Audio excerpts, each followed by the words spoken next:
Kabanata 2511. Kahit si Edwin ay baka hindi siya maprotektahan. Kung tutusin, malaki pa rin ang agwat sa pagitan ng Kings of Arms. Ang bagong gising na King of Arm na si Edwin ay maaaring hindi kasing lakas ng Lion King. Masasabi lamang na maraming tinatagong talento sa Briarwood na hindi dapat pabayaan. Ang binata na katulad mo ay hindi kayang pukawin ang Shinkage Way ng Island Nation at Briarwood. Bibigyan kita ng pagkakataon. Sampulin ang iyong sarili ng 10 beses at buhayin si Naoto. Saka ko lang ililigtas ang buhay mo. Kung tumanggi ka, ako mismo ang kikilos at pahihirapan ka. Ang boses ay malamig at walang malasakit, na may kasamang masasamang tono. Parang nagsasalita na mismo ang tagapangasiwa mula sa impyerno. Ang kanyang boses ay nagbigay ng panginginig sa maraming mga tao na hindi na mamalayan na pinagpawisan ng malamig. Maya-maya, may pumasok na figure sa bintana at tahimik na bumaba sa gitna ng lugar, na parang multo. Isang matandang babae na nakasuot ng itim ang nakatayo sa parehong lugar, na may gintong buhok na random na nakakalat sa likod niya. Ang kanyang katawan ay naglabas ng kakaibang amoy. Kung may makasalubong sa kanya sa kalye, malamang naiisipin siyang baliw na basurero. Sa sandaling lumapag ang kanyang mga paa sa lupa, ang mga tiles sa ilalim ng kanyang mga paa ay naging pulbos. Nagdala siya ng nakakatakot na aura na ikinasakal ng maraming tao, kaya't sila ay napabuntong hininga. Ang ilan ay hindi makapagpigil at nagsimulang lumuhod sa lupa, sumamba sa kanya. Napakalakas ng kanyang aura, ipininta siya nito bilang isang nakakatakot at hindi magagapi na pag-iral. Natigilan ang ilan sa mga taga-isla doon. Kahit na maraming master sa Island Nation, hindi sila mataas na antas na miyembro. Kaya, wala sila gaanong karanasan. Ito ang kauna-unahang pagkakataon na nakakita sila ng isang master na nagpapalabas ng kakayahan at lakas sa unang tingin.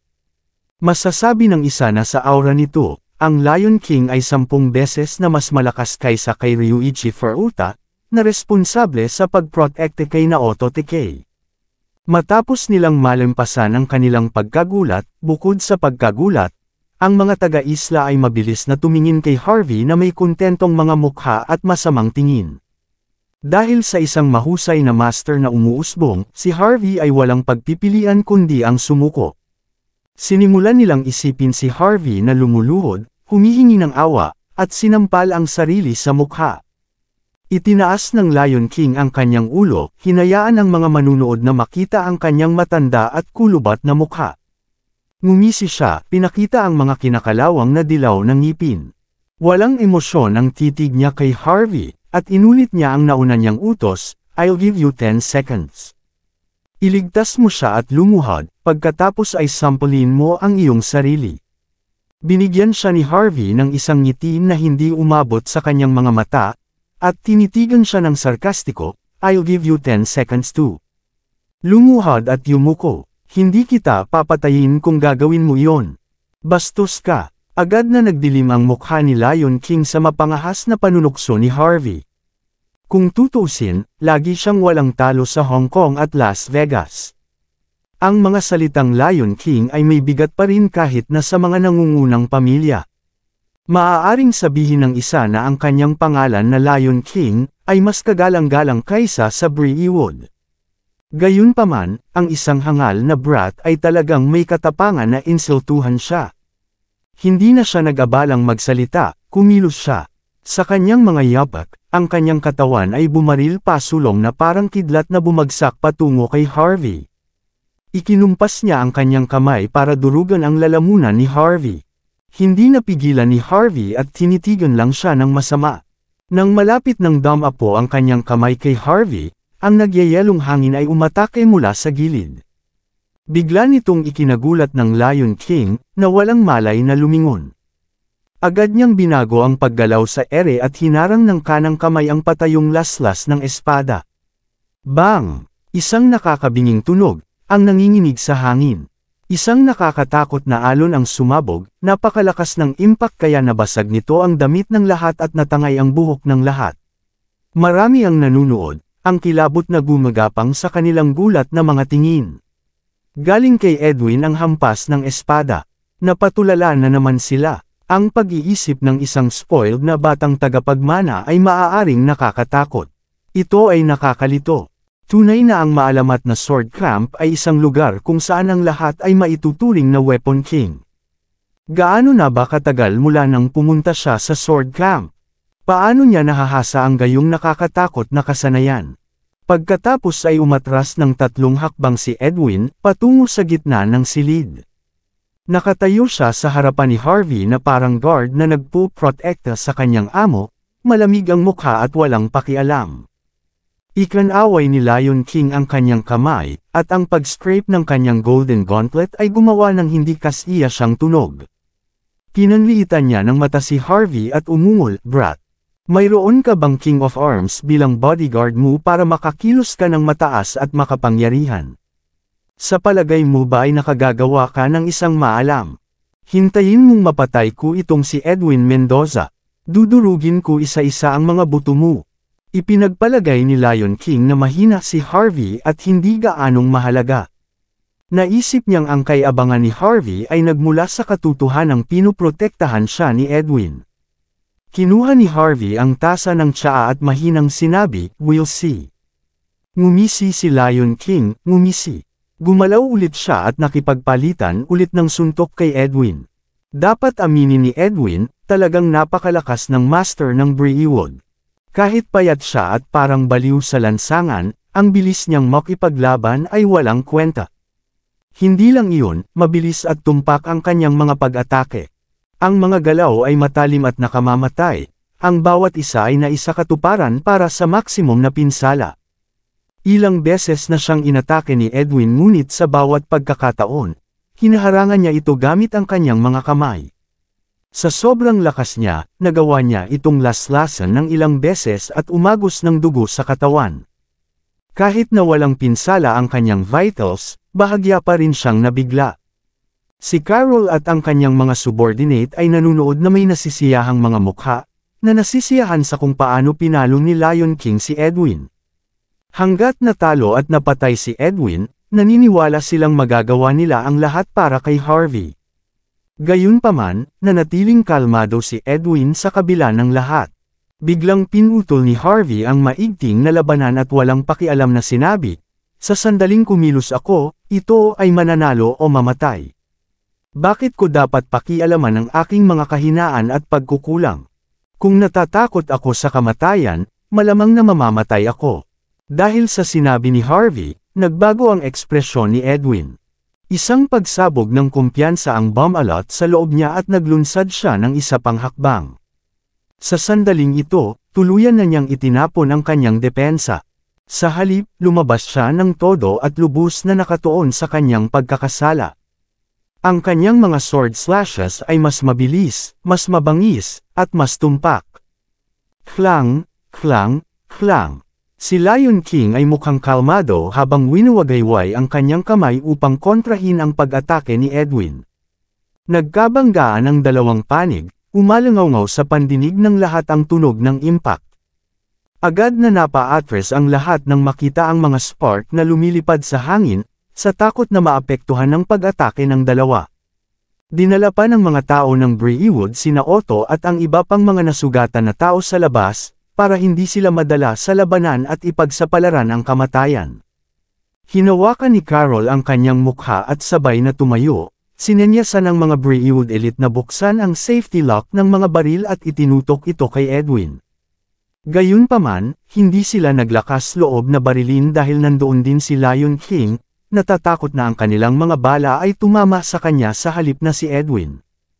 Ilang mga elite ng sangay ng Dragon Palace na nakatayo sa likod ni Harvey ay naglabas din ng kanilang mga baril at tinutukan ang mga elite ng Brewwood, na puno ng pangungutya ang kanilang mga mukha.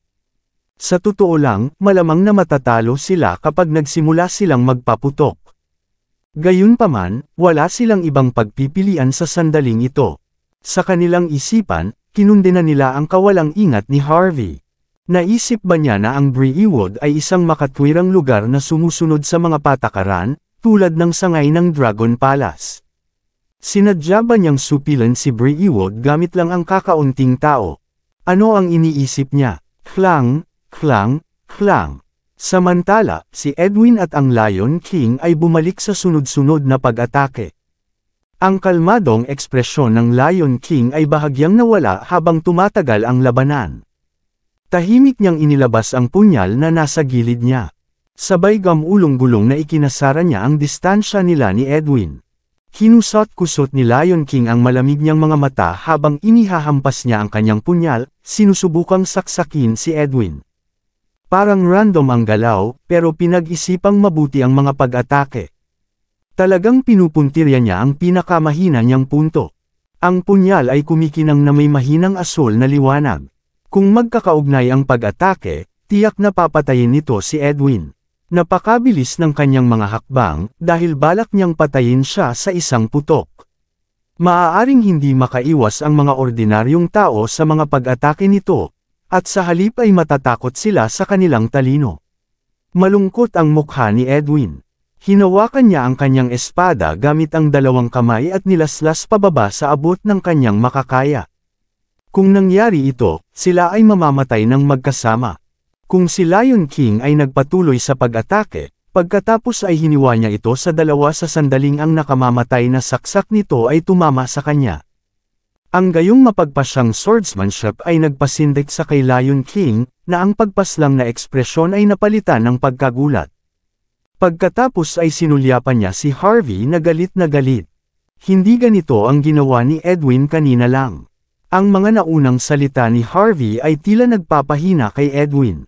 Bagamat determinado si Edwin na isakripisyo ang kanyang sarili, hindi niya ibinahagi ang damdaming iyon.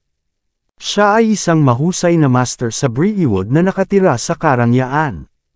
Paanong mamamatay ang isang taong may ganoong kahangahangang taas kasama ang uhugan na brat na ito? Naiwan na walang pagpipilian, napilitan si Lion King na baguhin ang kanyang mga galaw. Ipinagpatuloy niya ang paghampas ng punyal sa kanyang kamay, ngunit ang lahat ng kanyang mga laslas ay agad na naharang ng talim ni Edwin. Klang, klang, klang. Mapanganib na umalangaw-ngaw sa hangin ang tunog ng kanilang sagupaan.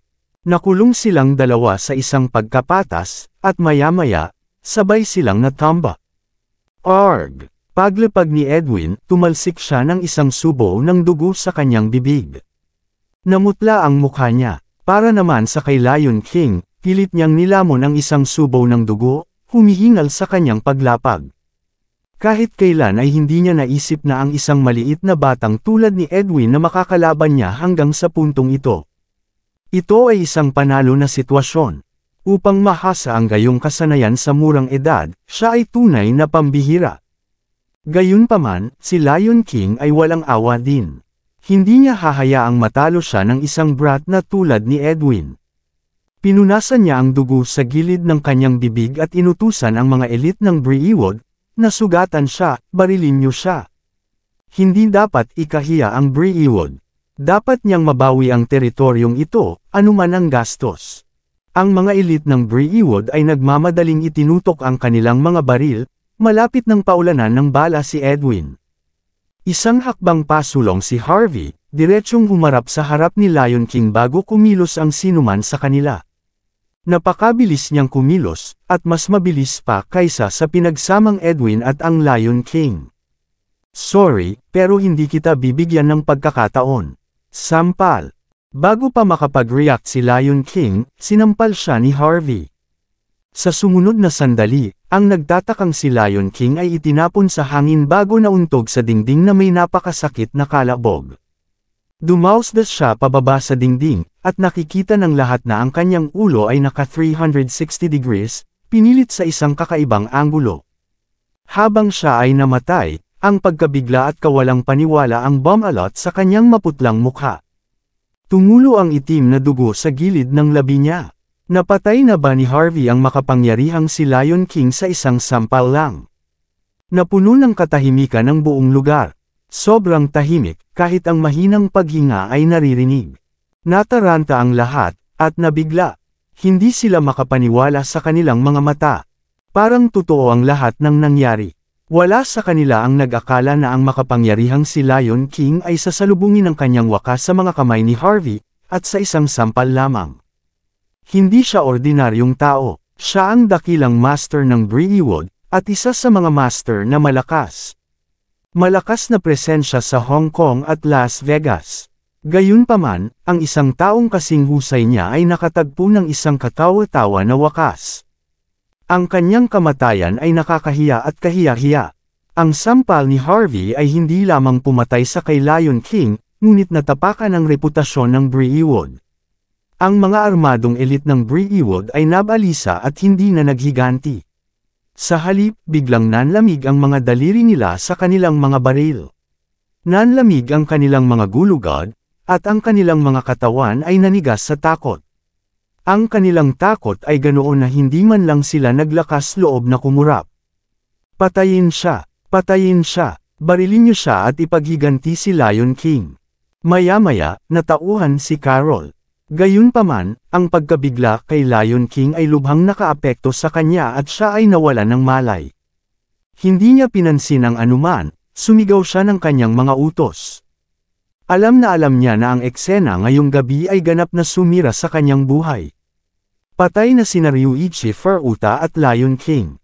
Para naman kay Naoto Takei, well, baka patay na rin siya.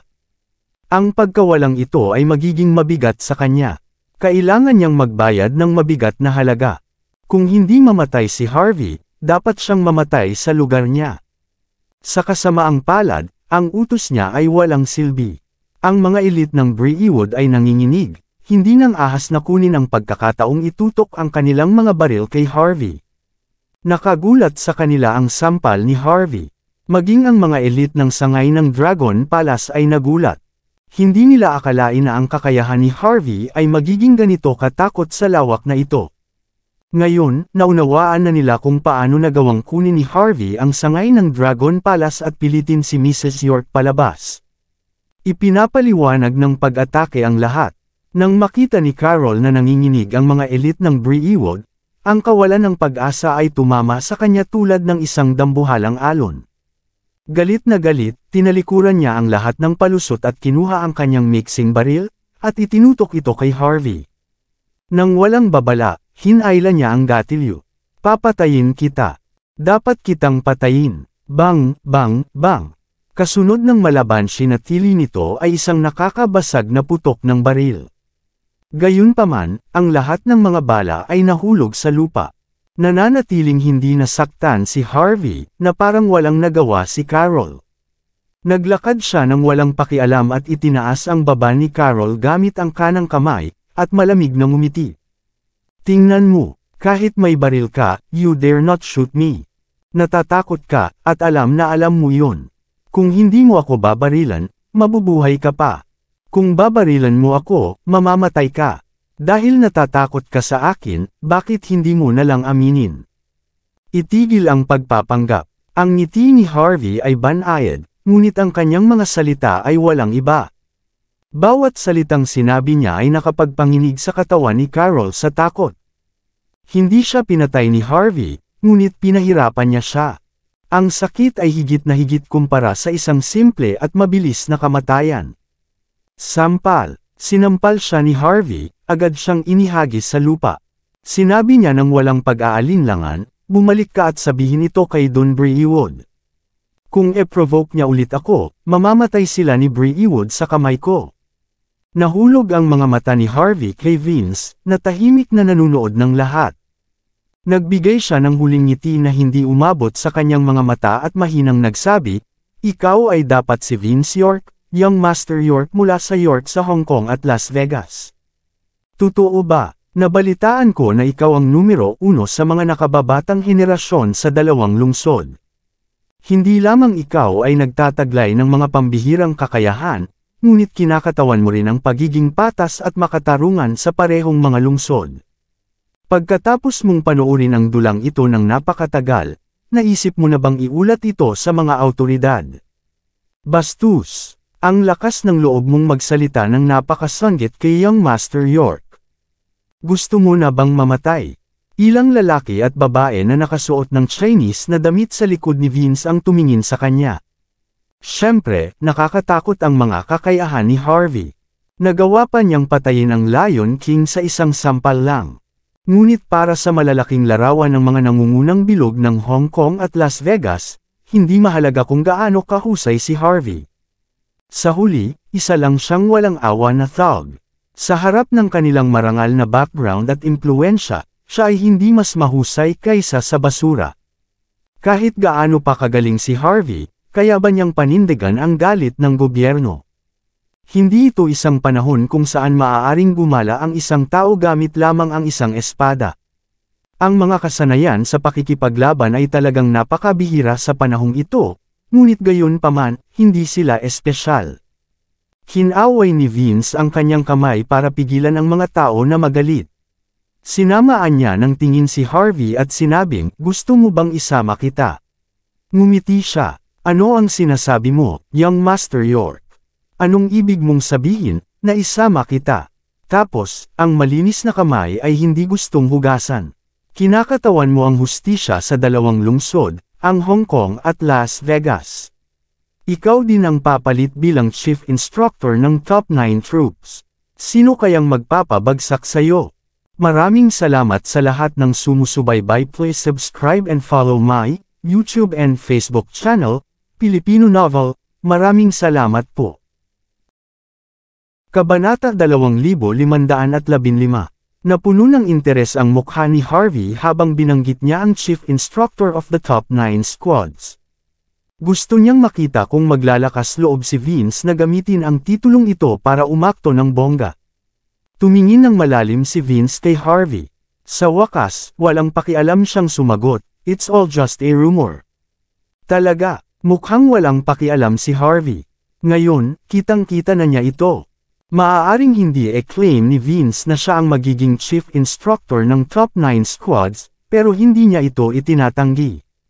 Gustong gamitin ito ng tusong young Master York para patatagin ang kanyang katayuan bilang pinuno ng Yorks ng Hong Kong at Las Vegas.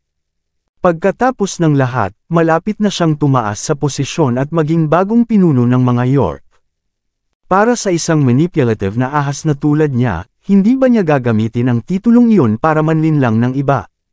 Sa pagkakataong ito, mas naiintindihan na ni Harvey si Vince. Anong lalaki? Handa siyang gumamit ng walang prinsipyong paraan upang makamit ang kanyang layunin. Tinitigan ng masama ni Vince si Harvey, ngunit wala itong sinabi. Ilang sandali pa ay tumalikod na siya para umalis. Gayunpaman, humakbang si Harvey at humarang kay Vince. "May sasabihin ka pa ba, young Master York?" Bahagyang kumunat ang noo ni Vince, nalilito sa inasal ni Harvey. Tumanggi siyang maniwala na si Harvey ay maglalakas loob na may gagawin sa kanya ngayon. Kahit na si Harvey ay napakahusay, ang pananakit sa kanya ng walang dahilan ay magbibigay sa Yorks ng Hong Kong at Las Vegas ng dahilan upang ipadala ang kanilang mga tropa at ganap na sirain si Harvey. "Wala akong masabi. Pakiramdam ko lang may utang ka sa akin ngayong gabi. Siyempre, hindi mo aaminin, young Master York. Kaya, ako na mismo ang mag-aayos nito." Inilabas ni Harvey ang kanyang telepono at nag-dial ng numero pagkatapos. "Ito ba ang Hong Kong at Las Vegas Police Station? Gusto kong gumawa ng ulat. Isang insidente ang nangyari sa Kowloon City.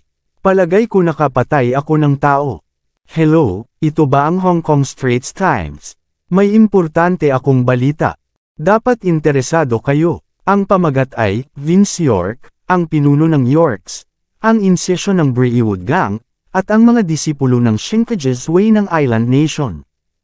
Upang apihin ang mga tao, ngunit sa huli ipinahiya ang sarili. "Ano, masyadong mahaba ang pamagat, sabi mo. Then make it. Ipahiya ang Yorks ng Hong Kong at Las Vegas. Paano?" Biglang tumalikod si Vince na aalis na sana at sinamaan ng tingin si Harvey. Dumilim ang mukha niya sa pagtaas ng galit. Pagkaraan ng 10 minuto, isang malaking grupo ng mga inspector na may mga leave na bala ang sumugod at agad na nakontrol ang buong pulutong. Dumating din ang mahigit 10 media reporters, na parang mga pating na nakakaramdam ng dugo sa tubig.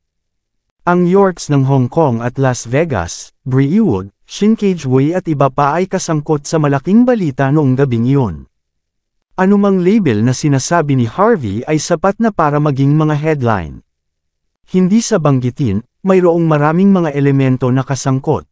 Ang Departamento ng Pulisya ng Hong Kong at Las Vegas ay hindi nang ahas na ibaluktot ang batas para sa personal na pakinabang, at alam nila na dapat nilang pangasiwaan ang bagay na ito ng walang kinikilingan. Maging si Vince York, na may napakataas na katayuan sa Hong Kong at Las Vegas, ay hindi nakatakas at dinala para sa pagtatanong.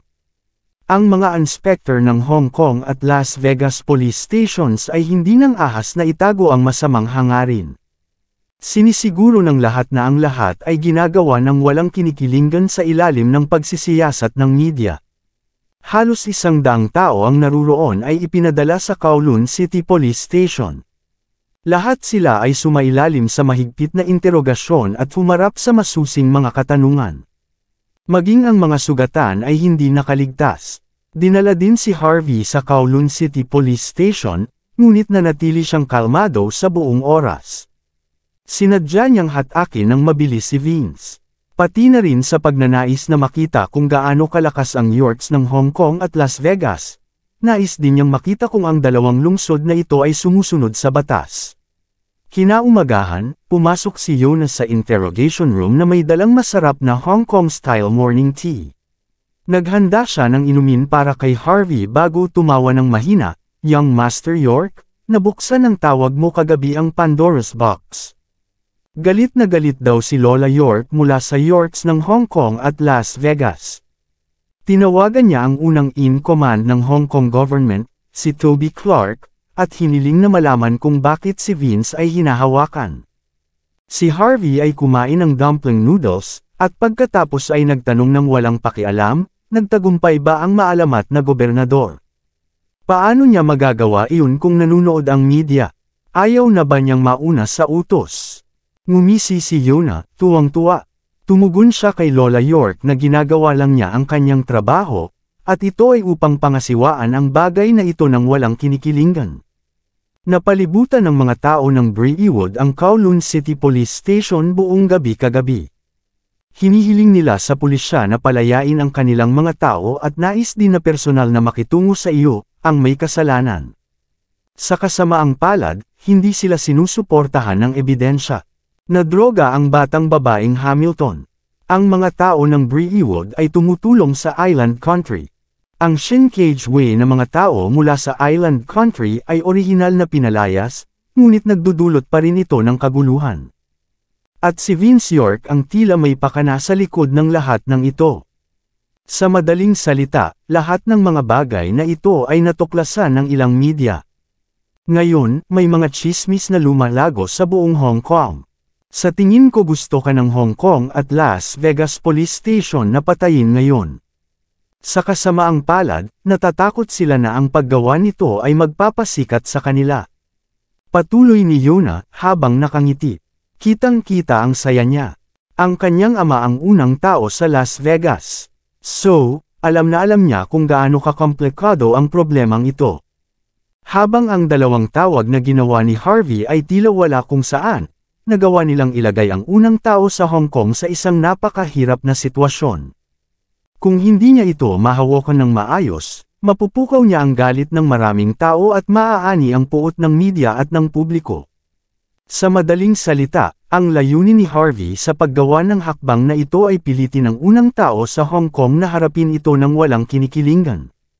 Siya rin ay nagnanais na itaas ang isang alon ng mga kaguluhan sa ring ng dalawang tila kalmadong lungsod, ang Hong Kong at Las Vegas.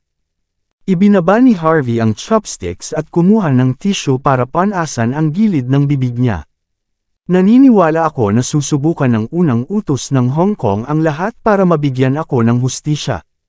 Pagkatapos ng lahat, hindi ko kailanman nilabag ang batas. Sa halip, may niligtas ako. Naniniwala ako na masasabi ng gobyerno ng Hong Kong kung ano ang tama at kung ano ang mali. Hindi nila bibigwin ang isang mabuting mamamayan na tulad ko, hindi ba? Tinakpan ni Yona ang kanyang bibig, natatawa sa sinabi ni Harvey. Kung magsusumbong lang sila sa pulisya ng walang ebidensya, maglalabas lang sila ng mga walang basehang tanong at sabwatan sa mga tao. Ngayong ang lahat ay nalantad na sa mundo, ang bagay na ito ay tiyak na haharapin ng walang kinikilingan. Ang tunog ng mga yapak ay maririnig. Nang matapos ang pag-uusap ng dalawa ay pumasok ang isang naka-uniformeng inspector. Ito ay isang cool, na maikling buhok na babaeng inspector, isang halong lahi na dilag na may mahabang ilong at malalim na butas sa mata. Ang kanyang buong hitsura ay sumisigaw na kakaiba. Leslie Clark ang nakasulat sa name tag na nakapin sa dibdib niya. Tumingin ng malalim si Leslie kay Harvey sa puntong ito bago sumulyap kay Yona. Sa malamig na boses, mayabang niyang sinabi, "Miss Mendoza, maaari mong iligtas ang lalaking ito kung gusto mo." Gayunpaman, hindi siya makakaalis ng Hong Kong sa loob ng halos 2 linggo. Dapat nandito siya anumang oras para makinig sa mga tawag mula sa istasyon ng pulis. Isang maliit na ngiti ang ibinigay ni Yona kay Leslie. "Huwag kang mag-alala, Miss Clark. Si Harvey ang biktima sa pagkakataong ito. Kung sino man ang gusto mong parusahan, bibigyan ka niya ng buong kooperasyon. Maaari naming ibigay ang katibayan na kailangan mo." Malamig na ngumuso si Leslie sa sinabi ni Yona. Parang may kaunting disgusto siya kay Harvey. Tinapunan niya ito ng hindi pagsang-ayon na tingin bago walang pakundangan na ibinato ang folder kay Harvey at malamig na pumutok. "Pirmahan mo ito at pagkatapos ay lumabas ka na." Kinuha ni Harvey ang panulat, ngunit hindi nagmamadaling pumirma. Sinulyapan niya si Leslie nang may labis na interes at magalang na nagtanong, "Miss, ito ang unang pagkakataon na nagkita tayo, tama ba?" "Na-offend ba kita kanina?" Malamig na ngumuso si Leslie, ngunit hindi sumagot. Bahagyang sinabi ni Yona, "Young Master York. Hindi mo siya nasaktan, ngunit nasaktan mo ang kanyang ama, na siyang unang tao sa Hong Kong." Isang makahulugang ekspresyon ang bumungad sa mukha ni Harvey. Sa wakas ay naintindihan na niya kung bakit naiinis si Leslie sa kanya. Sa anumang kaso, ang first in command ng Hong Kong, na hindi pa niya nakilala noon, ay labis na nabagabag sa kanyang mga kalokohan mula kagabi. Bagamat malamig ang pakikitungo sa kanya ni Leslie, maaari siyang ituring na magalang. Hindi agad pumirma si Harvey. Sa halip, ibinalik niya ang kanyang panulat ng may labis na interes at nagpatuloy, "Miss Clark. Dahil naaprubahan na ang piyansa ko, maaari mo bang sabihin sa akin kung paano mo haharapin ang iba?" Isang malamig na titig ang ibinigay ni Leslie kay Harvey. Gayunpaman, sumagot pa rin siya, walang sapat na ebidensya para osigan si Vince at ang kanyang mga tauhan, kaya pinalaya silang lahat. Kung tungkol sa Shinkage Way of Island Nation, sila ay parurusahan. Sina Otto Tikay ay hindi naiiba sa isang gulay dahil sa atake sa puso, kaya siya ay ginagamot sa Edward Hospital sa ngayon. Nangako ang Embassy of the Archipelago Country na hindi nila siya ikukulong pansamantala. Aarestuhin lang nila siya kapag malinaw na ang chain of evidence. Tungkol sa mga akusasyon kay Carol ng pagkasangkot sa pagdodroga, pagpatay at pag-atake ng pulis, siya ay nakulong sa Hong Kong Police Station. Harvey said nonchalantly, "Ano naman ako? Bakit naaprubahan ang pagpiyansa ko?" Malamig na sabi ni Leslie, "Hindi ba nakasaad sa mga dokumento? Bulag ka ba? Hindi mo ba nababasa sa sarili mo?" Saglit na sinulyapan ni Harvey ang dokumento bago walang pakialam na sumagot. "Matapang akong kumilos at pumatay ng isang tao bilang pagtatanggol sa sarili. Ngunit dahil may namatay, ang aking mga aksyon ay itinuturing na hindi perpektong pagtatanggol sa sarili. Nakapiyansa ako, ngunit hindi ako makalaya. Hindi ito totoo, Miss Clark. Matapang akong kumilos. Imbes na bigyan mo ako ng pennant o good citizen certificate, paparusahan mo talaga ako. Hindi ka ba natatakot na mabigo ang mga taga Hong Kong sa hinaharap? Hindi ba dapat tumanggap ng mataas na papuri ang isang tulad ko?" Malamig na tiningnan ni Leslie si Harvey, ang titig nito ay maaaring mag-freeze ng impyerno. Pagkaraan ng mahabang sandali, sa wakas ay sumirit siya, "Kung makumpirma na hindi mo sinasadya ang pagkabigo na ito, bibigyan kita ng sertipiko ng mabuting mamamayan. Ako mismo. Ngayon, lagdaan mo ang dokumento at umalis ka na rito." Lumabas si Harvey sa Kowloon City Police Station makalipas ang 10 minuto. Habang ginagawa niya, sinulyapan niya ng mapanuksong sulyap ang ilang mga Brentwood gangster na nakatitig sa kanya sa di kalayuan. Nakangiting ibinalik niya ang tingin sa police station sa hindi kalayuan. Ang unang order sa Hong Kong ay medyo kawili-wili. Hindi siya nasaktan, at hindi rin siya lumabag sa batas para sa Yorks ng Hong Kong at Las Vegas.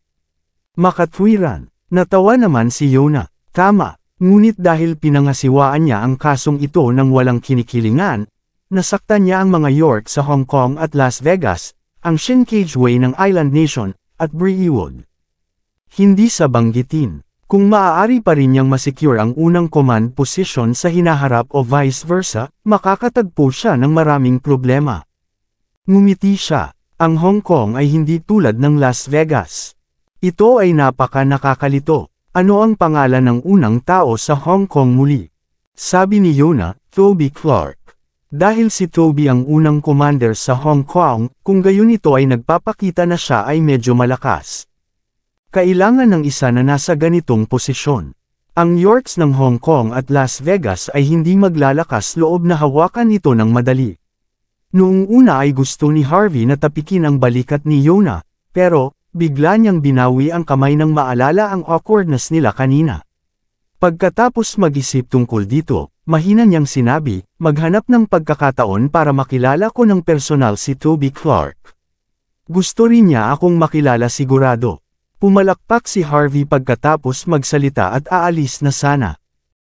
Sa isang parking lot sa hindi kalayuan, bumukas ang pinto ng Toyota Alpha at isang payat na figure ang lumabas. Masayang tinawag niya si Harvey, Brother Harvey. Sinamantala ni Zina ang kanyang maraming koneksyon at naghintay dito magdamag.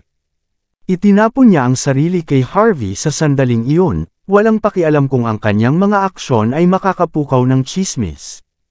Nasa labas ka, ang galing. Nag-aalala siya na baka sirain ng Brewood at ng Shinkage Way ng Island Nation si Harvey kagabi. Pagkatapos ng lahat, ang Brewood ay mahusay na itinatag sa Hong Kong.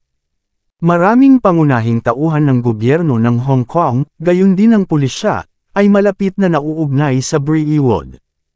Ang katotohanan na si Harvey ay nakalabas ng maayos ay isang panaginip. Kung tutuusin, marami ang nakakita mismo kung paano sinampal ni Harvey si Lion King hanggang sa mamatay. Sa hindi inaasahang pagkakataon, nakapiyansa lamang si Harvey at si Carol ang nakatanggap ng sentensya sa bilangguan.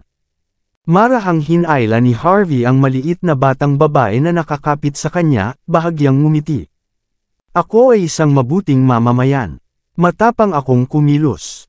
Kung makukulong ako, hindi ba ito magiging isang dagok sa tiwala ng pangkalahatang publiko sa mga batas ng Hong Kong? At saka, kasama kita dito, sinong maglalakas loob na saktan ako?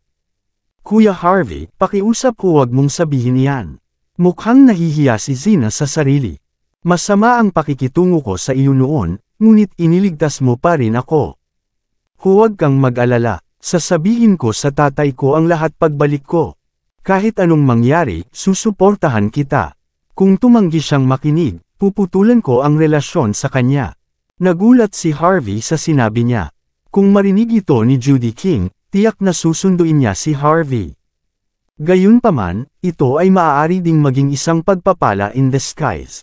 Ang pagpapanatili ng magandang relasyon sa pinakapaboritong munting prinsesa sa Hamiltons ng Las Vegas ay isang magandang regalo. Kung hindi, ang kanyang relasyon sa mga Hamilton ay hindi magiging kasing ganda. Mahirap para sa Hamilton na suportahan lamang siya sa pamamagitan ng pag-asa sa tulong na ibinigay sa kanya ni Fabian. Nakikita rin ni Harvey na si Zina ay isang maliit na babae lamang na walang masamang intensyon, kahit na siya ay napakatorpe at walang muwang.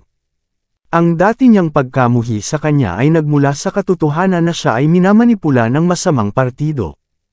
Isinaalang-alang niya ang estado ng pagkabigla ni Zina mula sa nakaraang insidente, at nagpasya na huwag magtanong sa kanya ng anuman. Kung tutuusin, ang nangyari noon ay nakaraan na. Tulad ng tubig sa ilalim ng tulay, kumbaga. Nangguguluhin na ni Zina si Harvey na mag-almusal. Isang magandang figure ang lumabas sa malapit na Kowloon City Police Station. Si Leslie Clark.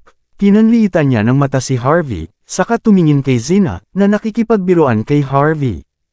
Tapos, sumangot siya ng malamig. Anong basura? Kinagat ni Leslie ang kanyang labi pagkatapos ng pagsabog ng mga panunuya, at saka umalis. Sabay na tumitig ang mga mata ni Yona at Zina kay Leslie. Hindi nila maintindihan kung bakit biglang lumabas muli ang anak ng unang commander. Nagsisisi kaya ang mga pulis sa kanilang naging desisyon at gusto nilang arestuhin si Harvey. Nagtataka ang mga mata ni Harvey kay Leslie, gustong makita kung ano ang gagawin niya. Kung kailangan niya, hindi niya iniisip na pumunta muli sa istasyon ng pulisya.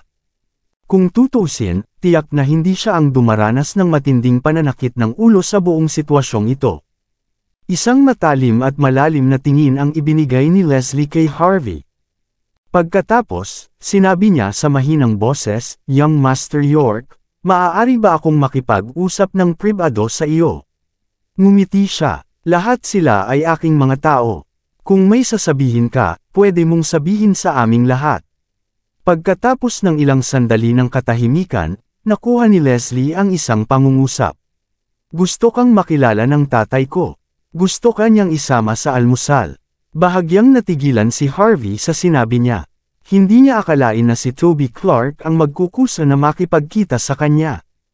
Hindi siya tumanggi, at sinenyasan si Yona na alagaan si Zina bago sumakay sa Porsche 911 ni Leslie. Makalipas ang kalahating oras, dumating si Harvey sa isang garden villa na matatagpuan sa likod na burol ng Mount Taipong ng Hong Kong. Ang garden villa ay sumasakop sa isang napakalaking lugar. Nakatayo doon, makikita ang South Pacific Ocean sa di kalayuan. Isang mamasa-masa na simoy ng dagat ang umihip, na pinupuno ang hangin sa buong hardin ng maalat na lasa. Ang unang commander ng Hong Kong, si Toby, ay nangingisda sa bahura sa tabi ng baybayin gamit ang isang pamungwit. Siya ay nakasuot ng napaka-casual, sa isang marangya na Hawaiian-style shirt. Ang lalaking iyon ay hindi mukhang isang taong may mataas na status. Nakita ni Harvey si Toby na itinapon sa tubig ang isang wrist-sized na yellow croaker nang pumasok siya sa park kasama si Leslie. Isang babaeng may kaakit-akit na mukha ang umupo sa tabi ni Toby. Maingat niyang inilabas ang kanyang kawit at inihagis pabalik sa dagat ang isang dilaw na croaker. Nagdulot ng selos kay Harvey ang pagkakita sa eksenang ito. Ang pamumuhay ni Toby ang gusto niya kapag siya ay tumanda. Gayunpaman, hindi niya alam kung sino ang nasa tabi niya noon. Mandy, Yvonne, o si Kate, o lahat. Sa pag-iisip nito, bumangon ang pag-aalinlangan at kalungkutan sa kanyang puso. Walang ibang libangan ang tatay ko. Mahilig lang siyang mangisda. Ngunit hindi niya kinakain ang isda na nahuhuli niya. Sa halip, itinapon niya ito pabalik sa dagat. Kung gagamitin natin ang sikat na parirala ngayon, ginagawa lang niya ito para sa kasiyahan.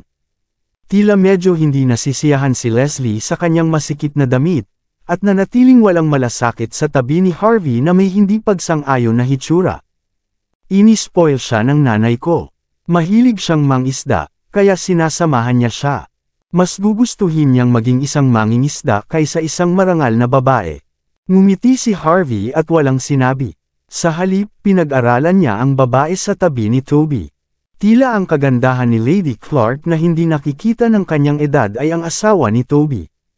Hindi nakakagulat na mukhang exotic si Leslie. Blonde pala ang kanyang ina. Biglang hinayla ni Toby na nangingisda ang kanang kamay. Ilang patay na sanga ang nakasabit sa kawit, ay lumipad patungo kina Leslie at Harvey. Whoosh! Wash! Wash! Umalangaw-ngaw ang tunog ng mga sanga na bumabagsak sa hangin. Tila naisip na ito ni Leslie at nanatiling kalmado, walang pakialam sa lahat. Nilingon niya si Harvey na nanunuya, gusto niyang makitang nataranta ito sa biglaang hektek na sitwasyon. Gayunpaman, banigo siya ni Harvey. Walang pag-aalinlangan na tumayo si Harvey, ang mga kamay ay nasa likod niya habang hinahayaan niyang lumipad ang mga sanga bago ito bumagsak sa likuran niya. Naningkit ang mata ni Harvey habang nakatingin kay Toby na nasa hindi kalayuan. Ang tila random na pagsubok na ito ay nagpapakita ng hindi kilalang lakas ni Toby. Anong karakter? Habang iniisip ito ni Harvey, tinanggal na ni Toby ang kanyang salaming pang-araw at ibinigay sa kanyang asawang si Lady Clark. Pagkatapos ay kumuha siya ng tuwalya at pinunasan ang kanyang mga palad. Ang kanyang pananalita ay may bahagyang Hong Kong at Taiwanese accent. Hindi masama, napaka-kalmado mo. Sa isang kakila-kilabot na pag-iisip sa kabila ng iyong kabataan, hindi ka taka-taka na nagawa mo akong magdusa ng gayong matinding pagkawala kagabi. Ngayon, parang deserve ko talaga. Si Toby ay tapat na nagsasalita, na nagpapahayag ng kanyang paghanga kay Harvey. Ang ginawa niya ngayon ay hindi lang para subukan si Harvey, kundi para takutin si Harvey. Kabanata 2520. Gustong tingnan ni Toby kung matatakot ang junior na sumigaw sa kanya kagabi o vice versa. Hindi niya inaasahan na hindi magpapakita ng anumang emosyon si Harvey sa kabila ng kanyang mga pag-atake, na naging dahilan ng pag-iisip niya ng mataas kay Harvey. Iilan lang sa mga nakababatang henerasyon sa Hong Kong at Las Vegas ang kayang gawin ang ginawa ni Harvey. Napangiti si Harvey sa sinabi ni Toby at walang pakialam na sinabi, "Salamat sa papuri, Gobernador Clark. Pero bakit mo sinabing ako ang nagdulot sa iyo ng malaking kawalan? Kung tungkol sa pagpunta ko sa pulis kagabi, sa tingin ko, bilang isang mamamayan, dapat akong magulat ng isang insidente sa mga awtoridad upang humingi ng hustisya." Si Toby ay natigilan sandali. Maya-maya, tumawa siya ng malakas. "Kawili-wili, Kuya York, talagang napaka-interesante mo. Pero tama ka, bilang isang mamamayan, may karapatan kang magulat ng insidente sa pulisya. Kung gaano karaming tao ang kailangan kong parusahan upang matiyak ang pagiging patas at hustisya, iyon ang aking negosyo. Gagawin ko ang dapat kong gawin. Ang posisyon ng first in command ay nagbigay sa akin ng napakalaking kapangyarihan, kaya kailangan ko ring gampanan ang kaukulang mga obligasyon." Si Toby ay tapat na nagsasalita, at ang opinyon ni Harvey sa kanya ay tumaas. Humakbang si Toby at inilahad ang palad para makipagkamay. "Kuya York, hayaan mo akong magpakilala. Ako si Toby Clark, ang unang commander ng Hong Kong. May mga taong tumatawag sa akin na Gobernador Clark." Ginaya ni Harvey ang galaw, nakangiti. "Dahil ikaw na ang nagkusa, magpapakilala na rin ako. Ako si Harvey, prinsipe ng York ng Southlight at pinuno ng sangay ng Longmen." Nanatiling hindi nagbabago ang ekspresyon ni Toby nang marinig niya ang dalawang pamagat na ito. Alam na niya ang identity ni Harvey. Kung hindi, hindi sila magkaharap ngayon. Nagkamayan ang dalawa. Agad na nakita ni Harvey ang brute force na nagmumula sa palad ni Toby nang magkamayan sila, na parang gustong durugan ng huli ang palad nito. Tila, sinubukan muli ni Toby na subukan siya. Nanatiling relaxed si Harvey, na walang kahit isang pagbabago sa kanyang ekspresyon. Mahinahon niyang pinigilan ang puwersa mula sa palad ni Toby, na maluwag na tinanggap ang hamon ng huli. Ang pagiging matatag na maupo sa posisyon ng Commander-in-Chief sa isang lugar na kasing komplikado ng Hong Kong ay isang patunay ng lakas ni Toby, ito man ay dahil sa kanyang sariling husay o sa lakas ng kanyang mga taga-suporta. May alingaw na si Toby ay may kakayahan ng unang henerasyon ng God of War. Sa oras na iyon, 50% lamang ng kanyang lakas ang ginamit niya para subukan si Harvey. Sa hindi inaasahang pagkakataon, wala siyang natanggap na tugon. Inis na inis si Toby. Siya ay patuloy na gumamit ng higit at higit na kapangyarihan hanggang sa punto kung saan siya ay gumagamit ng 70% ng kanyang lakas. Ngunit sa lalong madaling panahon na pagtanto niya na ang kanyang kapangyarihan ay walang epekto. Nagsimula itong sumakit sa pagitan ng kanyang mga daliri, na parang may napunit. Hindi masama, hindi naman masama. Hindi nagtagal ay tumigil si Toby sa pagsubok sa lakas ni Harvey. Matapos sukatin si Harvey, sinabi niya, "Hindi lamang ikaw ay napakatalino, ngunit ang iyong mga kasanayan at kaisipan ay higit sa isa. Tinalo mo talaga ako this time." Gumawa ng hakbang si Toby pagkatapos noon. Mabilis na inilipat ng kanyang kasambahay ang dalawang upuan at isang lamesa sa gilid nila. Matapos sinyasan si Harvey na maupo, pagkatapos ay binuhusan siya ni Toby ng isang tasa ng tsaa bago inihain ang masasarap na pastry na estilo ng Hong Kong.